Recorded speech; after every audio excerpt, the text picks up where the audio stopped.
everyone. My name is Cynthia Adhiambo. I'm the digital personnel at Meditest Diagnostic. Hello everyone, my name is Dr. Vyas Marla. I'm a senior consultant physician and specialist in cardiology and diabetology. So today we are going to discuss about mitral stenosis. So we want the doctor to describe for us the causes, what are the dangers, and just everything about this disease. Yeah, mitral stenosis, everybody should know. Yeah. It's one of the most common rheumatic heart diseases. Yes. Of all the heart diseases that we encounter in Kenya, rheumatic heart disease is the most common one. Okay. Rheumatic heart disease, first people have to know. Yes. Rheumatic heart disease is an autoimmune condition, which means there are white blood cells and red blood cells in the body. Yes. White blood cells are like soldiers. They are supposed to protect us against the infection. Yes. Okay. In some people who are genetically prone, who have those certain genes which make the individuals prone for autoimmune diseases. These people, they contract throat infection caused by a bacteria by name streptococci. And these streptococcal bacterial cell wall proteins, they mimic the heart wall proteins. Okay. So in people who are genetically prone, these white blood cells, instead of protecting us from the streptococcal invasion, they go and destroy the heart walls. Okay. And as the age progresses, this damage progresses, and that leads to rheumatic heart disease. In mitral stenosis, what happens is the mitral valve is damaged.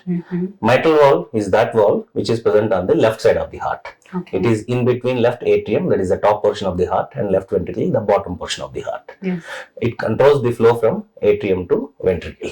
And in people who develop mitral stenosis, the valve gets destroyed and the valve area becomes small. In which case, the mitral valve area goes low, becomes small, the valve becomes very tight.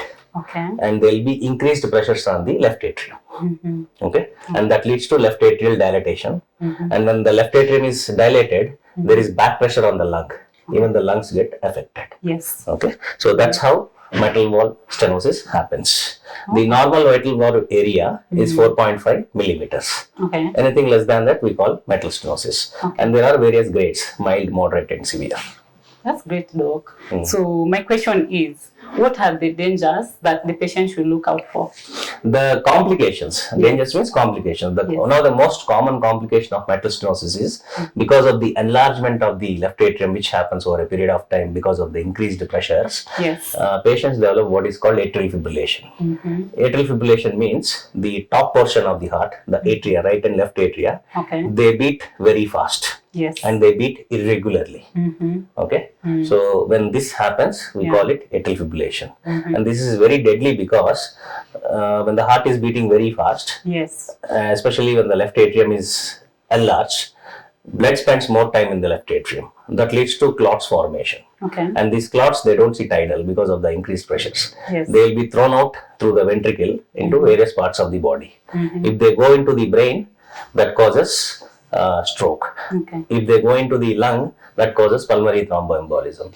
If the clot goes into the legs, that will cause what you call deep vein thrombosis. All three complications are very bad. First two are really deadly. So these are the complications of mitral stenosis. Okay. So definitely that's what the doctor has described. Again, one more question, Doc. Is it really easy to spot someone with these signs and symptoms, or do we really have to see the doctors first? What is it that a patient should do? Yeah, see, mitral stenosis, when it is present, most commonly the people, it happens in young females. Okay. And the most important symptoms of mitral stenosis are chest pain. One, palpitations, shortness of breath, that is breathing difficulty. These are the initial symptoms. But as the patient starts developing heart failure as a result of mitral stenosis, more symptoms occur.